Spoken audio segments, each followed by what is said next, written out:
이제 위임장하고요. 그다음에 매수 신청 보증금 봉투 그리고 입찰 봉투 이렇게 있는데 요거를 이제 앞에 놓을 테니까 이따가 쉬는 시간에 그냥 한번 구경 정도만 해도 돼요. 요런 게 있다. 이쪽에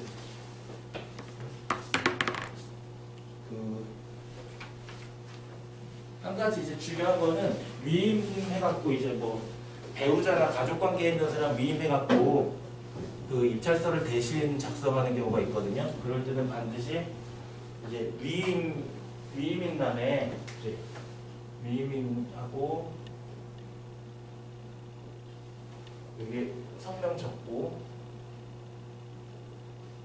그 다음에 도장을 날인하게 돼 있는데 이 도장은 반드시 인감 도장이어야 돼요. 인감 도장이 아니면 또 이것도 입찰서 자체가 또 무효가 되거든요. 인감 도장이어야 되고 반드시 이제 위임인의 인감 증명서가 들어가야 됩니다. 요거는 이제 기한이 보통 3개월까지 쓸 수가 있거든요. 발급일로부터 3개월 이내 거야 되고 그 다음에 이제 위임행 입찰서를 작성하는 사람은 이제 수임인이 되고요. 그 입찰서 나면은 이제 본인이 위임이 되는 거고 이제 수임인은 대리인이 되는 거고요.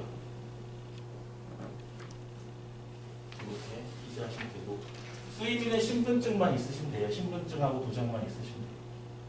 도장은 막도장도 상관없어요. 처음에 이제 입찰서 제출할 때는 그 조금 일찍 제출해갖고 시간보다 일찍 제출해갖고 그 앞에 이제 법원 직원이 있거든요. 보통 집행관들이 입찰서를 받는데 그 저기 안에 그 작성한 입찰서는 못 봐요, 이 사람들이. 근데 이제 겉에 이렇게 뭐 입찰 봉투나 매수 신청 보증금란에 잘못 기재된 거 있나 이런 것들을 좀 봐주시기도 하거든요. 그러니까 그런 것들은 물어보셔도 돼요. 근데 입찰서는 이분들이 못 보기 때문에 만약 보게 되면 그게 이제 어쨌든 그것도 무효가 되거든요. 그러니까 입찰서는 못 보여주기 때문에 입찰서만 명백히 이렇게 좀 명확하게 꼼꼼하게 사전에 준비하고 작성하시고 그 입찰 봉투 이런 거는 좀 봐달라고 하셔도 괜찮아요. 그 앞에 있는 공무원들이 이제 체크를 해주세요. 보통 낼 때 이제 뭐 그 회사 명의로 내면은 법인 이름으로 낸다거나 그러면은 법인 등기부 같은 게 이제 필수 사항이거든요. 법인 등기부. 이거 첨부를 했는지 이거 첨부 안 하게 되면 이거 보정을 못 하거든요. 보정이 안 되니까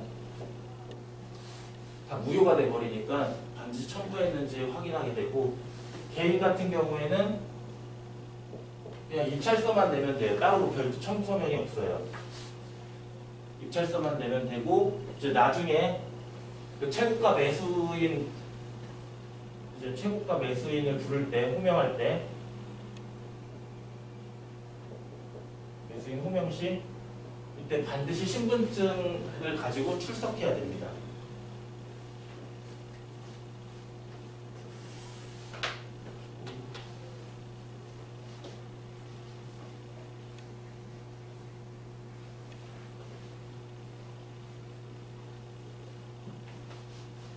오늘은 이제 중요한 게 입찰서를 보고 또 왜 이렇게 작성을 했는지 소감을 좀 서로 좀 들어보고 교환하는 시간이 돼야 되거든요. 왜냐하면 이제 가격 선정이라는 게 굉장히 중요하기 때문에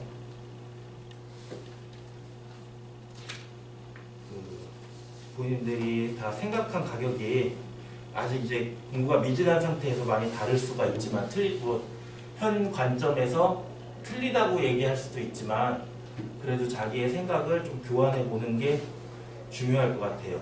그래야 좀 상호간에 배우는 것도 있고 저도 거기에 대해서 또 이제 다른 또 유익한 정보를 드릴 수가 있을 것 같습니다. 아직 20분이 안 돼서 3분만 더 기다려 볼게요. 출석 안 하면 1등 하셨더라도 무효예요. 이거는.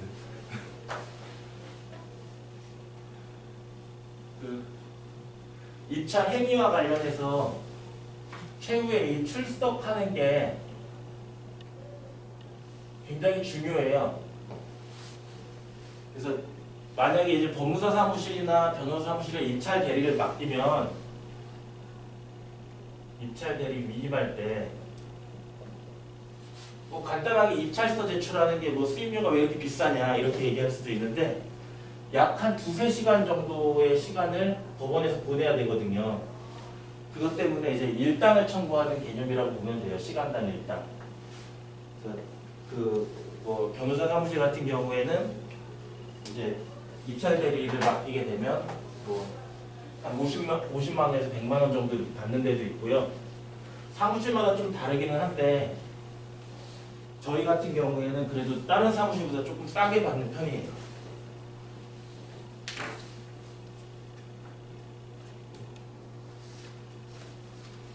쉽죠. 수임인한테 이제 업무를 맡기는 거죠. 그 사람이 나가서 이제 할 수 있게. 그냥 이제 보통 그 법원에서 요 임찰표를 발표할 때 다 까서 사건별로 분류를 하거든요.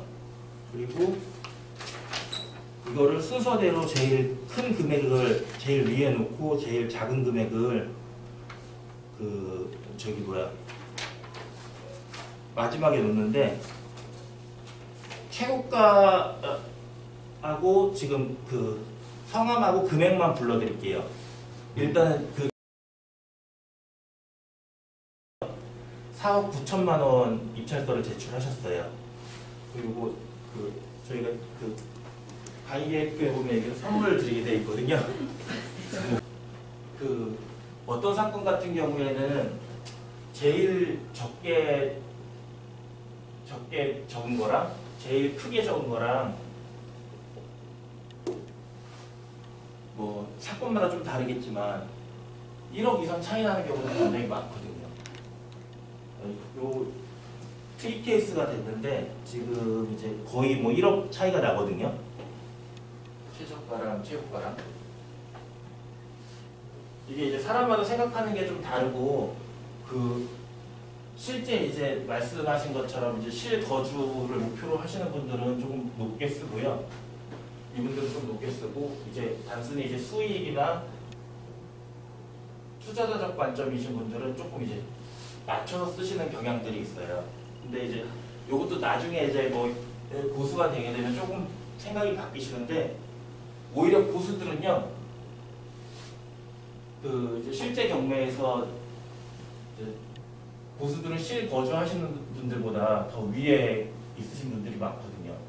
금액을.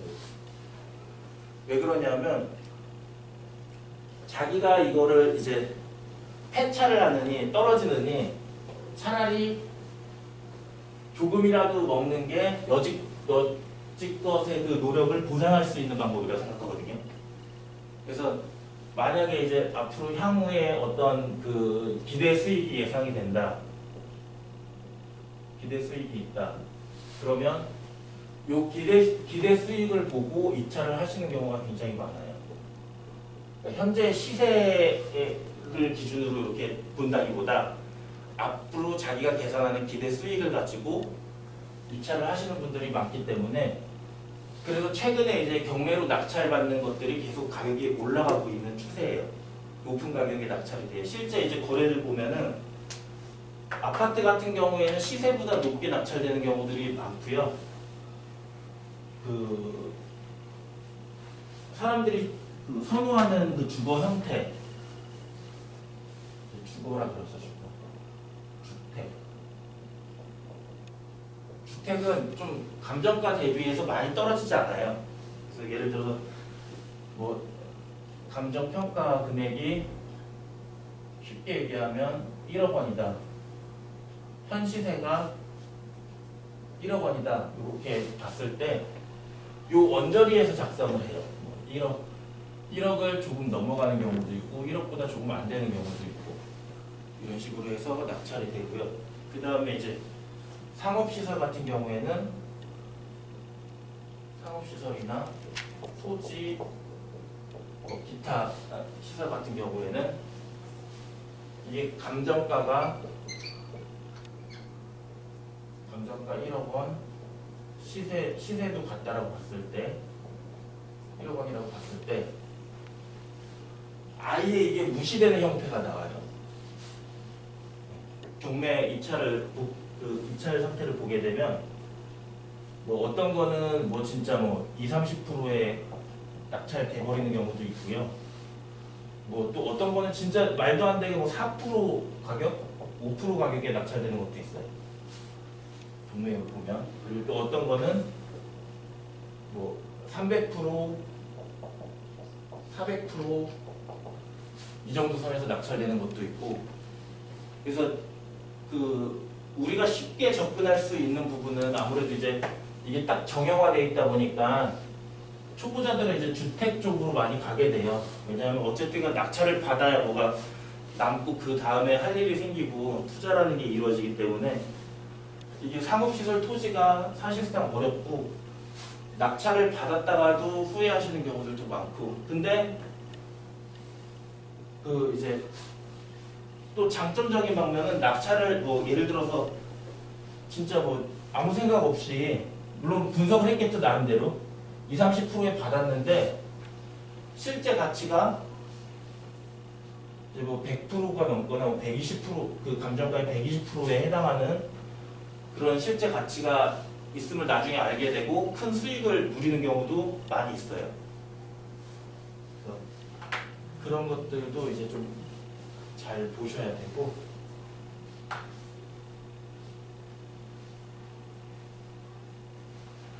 그래서 이제 결론적으로 보면 입찰서 작성할 때 감정가는 어떤 기준이 될 수 있지만 그게 곧 가격은 아니고 내가 살려는 물건의 가격은 아니다라는 걸 이제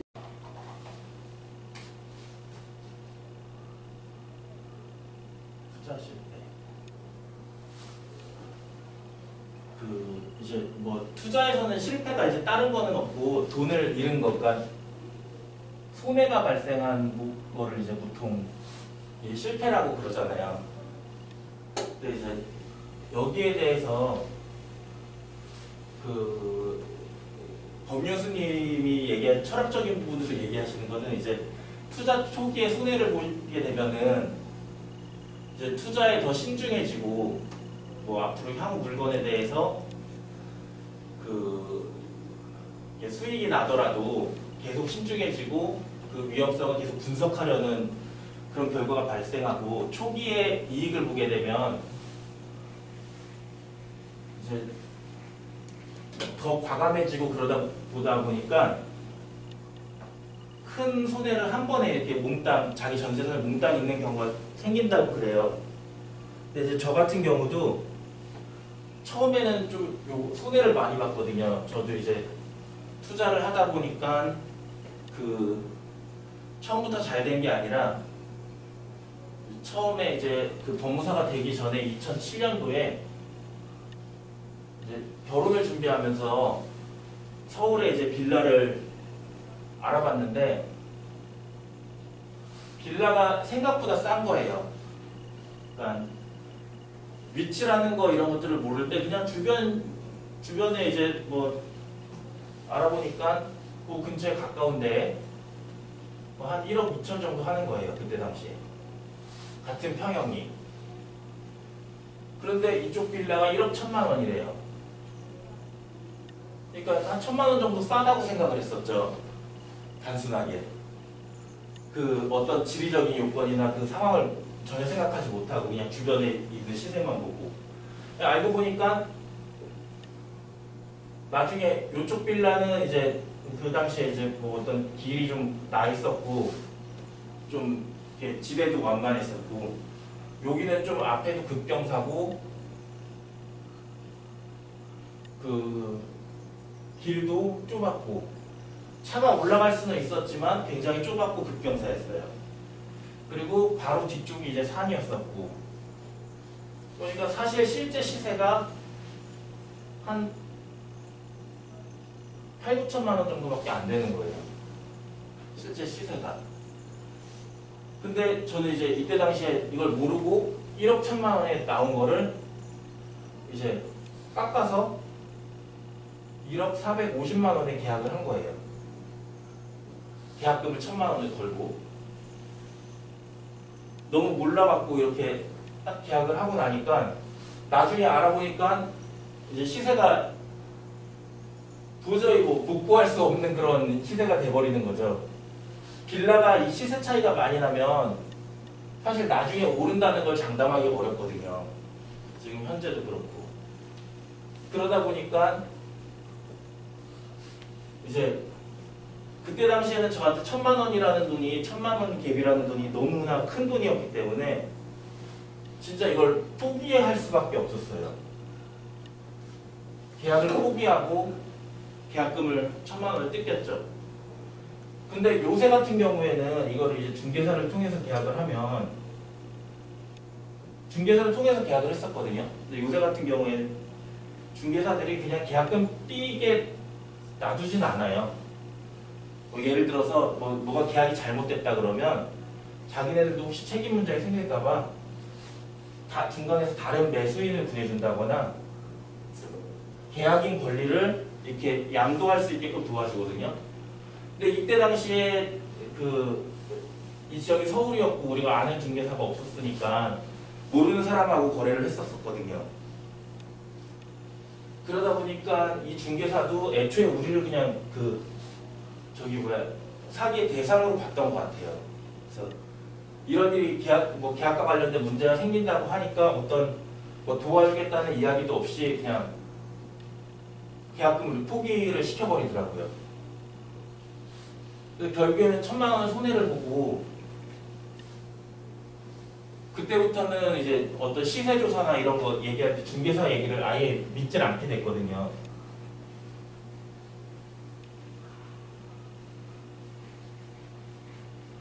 실제 경매 같은 경우에도요.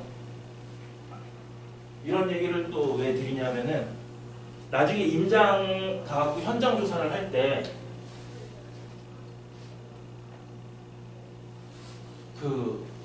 경매도 이 채무자가 팔려고 내는 물건들이 있어요. 그러니까 실제 너무 그 물건을 가지고 있으면서 힘들어갖고 포기를 하는 거죠. 그러면 이 포기한 물건 같은 경우에는 미리 사전에 중개사들이나 친한 사람들이 있으면 담합을 해둬요. 그래서 시골 같은 경우에 충분히 가능한 게 서울이나 수도권 같은 경우에는 이제 담합 판례 할 수도 없는 게 중개사들이 워낙 많아요. 그래서 정말 뭔가 이상하다 생각하면 뭐 A, B, C, D, E 해갖고 순서대로 해갖고 뭐 5군데 조사할 거를 10군데 조사하고 10군데 조사할 걸 뭐 15군데 조사해갖고 뭔가 이상한 점을 찾아낼 수가 있거든요. 근데 시골은 예를 들어서 뭐 건물 하나 있고 주변에 중개사가 없고 한참 나가야 중개사가 사무실이 있고 이런 데들은 조사하는 게 만만치가 않아요. 중개사 사무실 그 동네 인근을 다 뒤져도 뭐 한두 개 있을까 말까 하니까 충분히 담합이 되고 뭐 2군데 A, B, C 뭐 이런 식으로 3군데가 있는데 2군데만 이렇게 뭐 친한 사람끼리 뭐 담합을 시킨다 그래도 이게 이 사람들이 이야기해주는 정보가 잘못돼 버리면 이 매수인이 요거를 이제 높은 가격을 주고 사게 되고요. 그 높은 가격이 나중에 이제 복구할 수 없는 상황이 돼버리거든요. 그래서 지방 물건 투자할 때는 이런 걸 좀 주의하셔야 돼요.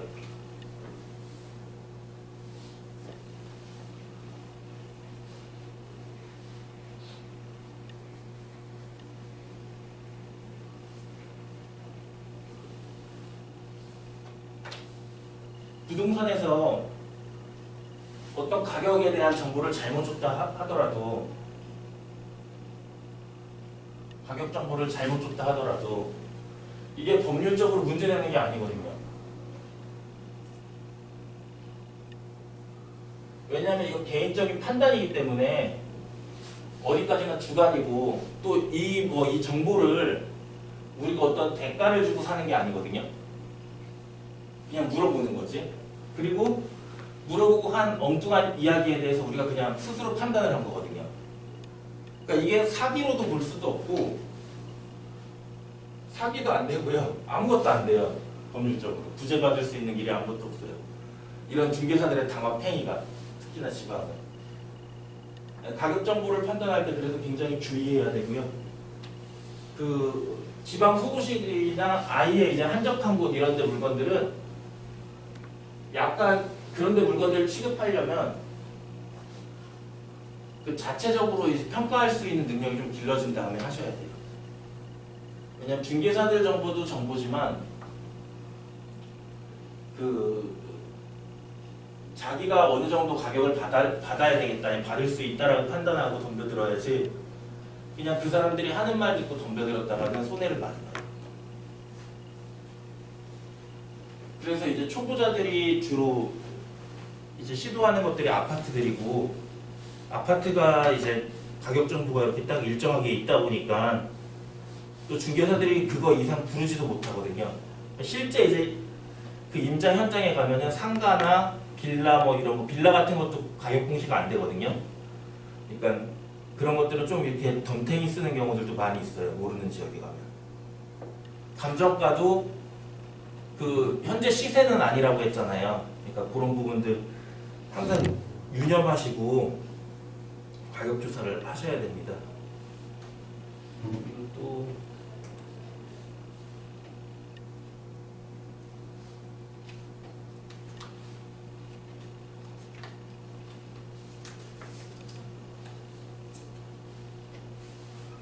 이제 그 낙찰이 되면 지난주에도 간단히 설명했던 것 같은데 일주일 정도 기간이 지나고 매각 허가 결정이 떨어지거든요.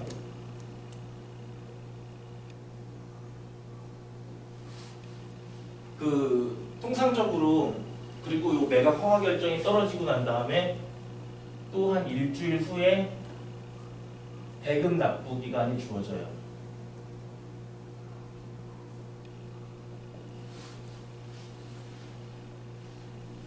이제 실주거 하시는 분들 같은 경우에는 이제 실질적으로 이 건물의 명도가 급하신 분들이 많거든요. 그래서 뭐 이게 권리적으로 문제 없고 내가 취득한 데 문제 없으면 낙찰 받은 직후부터 이 명도를 시도를 하시고 이제 그 채무자나 점유자와 접촉을 시도하시는 경우가 많이 있고요.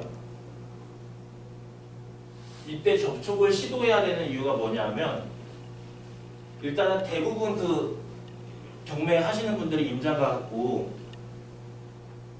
그 건물의 현 상태를 못 보시는 경우가 많이 있거든요. 그래서 이때 실내를 꼭 보셔야 돼요.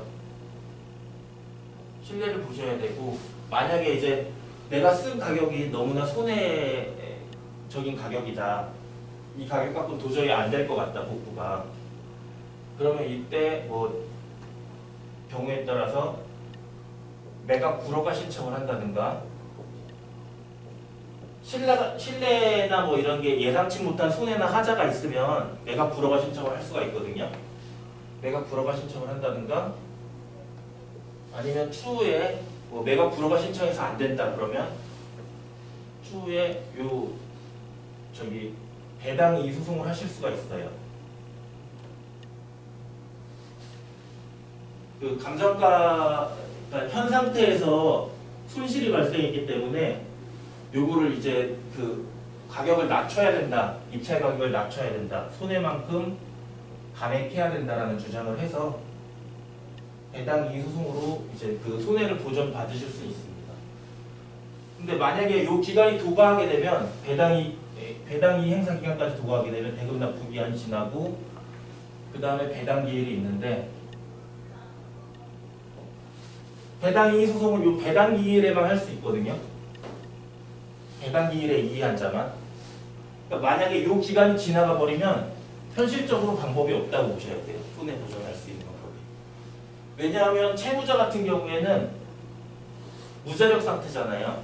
경매까지 넘어갔으면. 그러니까 우리가 상대방을 민사를 진행해 돈을 받으려면 이 사람이 재산이 있어야 되거든요. 이 사람이 재산이 없으면 받을 방법이 없거든요.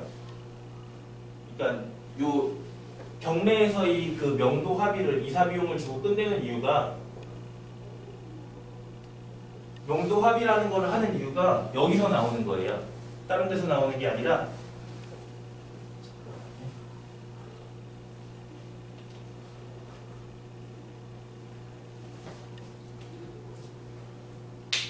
아마 궁금하셨을 거예요. 명도 합의 왜 실무상으로 사람들하고 접촉 안 하고 그냥 명도 집행하면 되지 왜 명도 합의라는 걸 할까?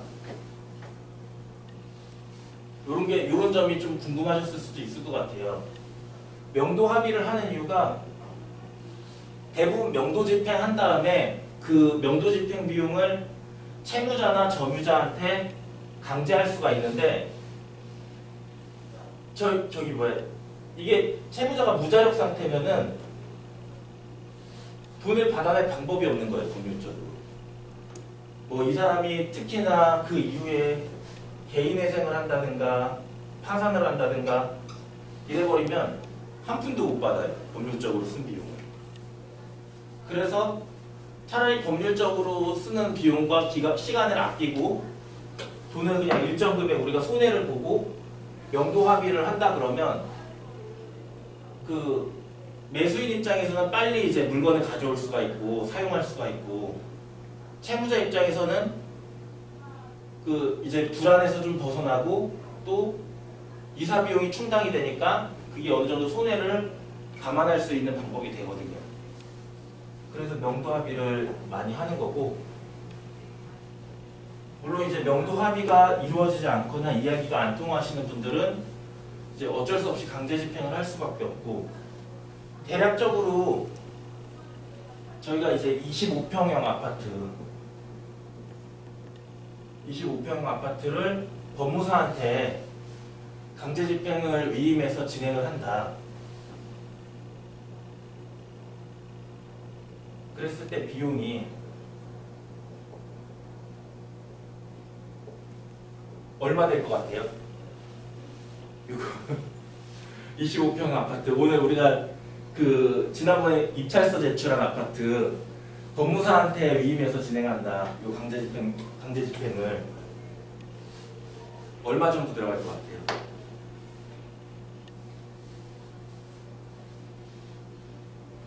바로 공개를 할게요. 보통 이제 한 550에서 600만 원 정도가 들어가요.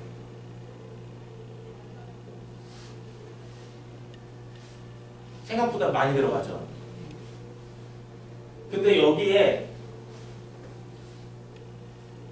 뭐 중간 이건 이제 끝까지 진행할 때 얘기고 중간에 이렇게 취하를 한다 그러거나 아니면 중간에 합의가 된다 그러거나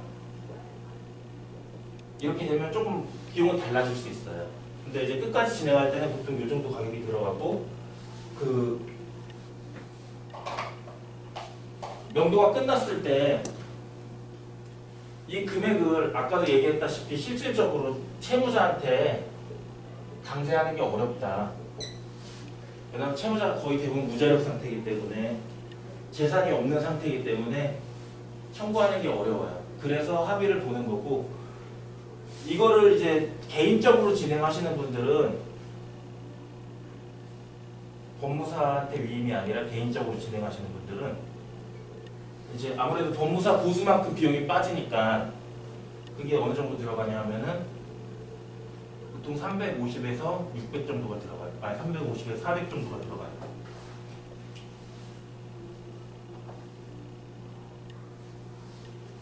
그리고 중요한 거는 이 강제 집행을 해주시는 법무사님도 이 부천 인천 관내에 별로 없어요. 이걸 안 맡으려고 그래 귀찮아서. 그 채무자를 만나고 그거를 강제하면서 이제 사고가 발생하는 경우도 있고 껄끄러운 일이 생기는 경우도 있기 때문에 잘 안 하시려고 그래요.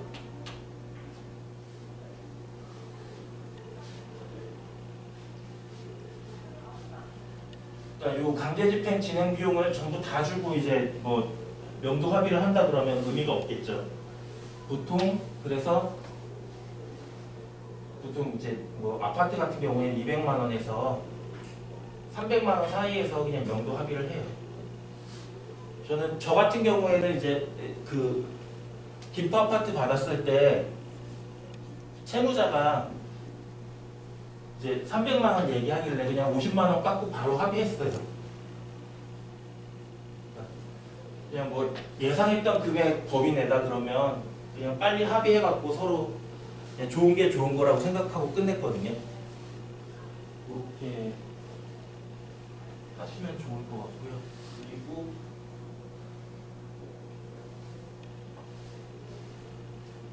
이 대금 납부 기한이 보통 한 달 주어지거든요. 1개월. 1개월 안에 이제 대금 납부를 못하면 1개월 정도 더 줘요. 1개월 정도 더 주고 그 다음에 재경매가 들어가요. 요 기한까지 못 내게 되면 연 12%의 이자를 같이 내야 돼요. 아예 못 내는 게 아니라 연 12%의 이자를 내고 요 재경매 들어가는 재경매 기일 3일 전까지 납부하면 돼요. 그러면 유효하게 소유권 다 취득할 수 있습니다. 그래서 일부러 좀 늦게 내시는 분들도 있어요. 자금 사정이 안 돼갖고 낙찰을 급하게 받아놓고 늦게 내시거나 그러시는 분들도 있어요.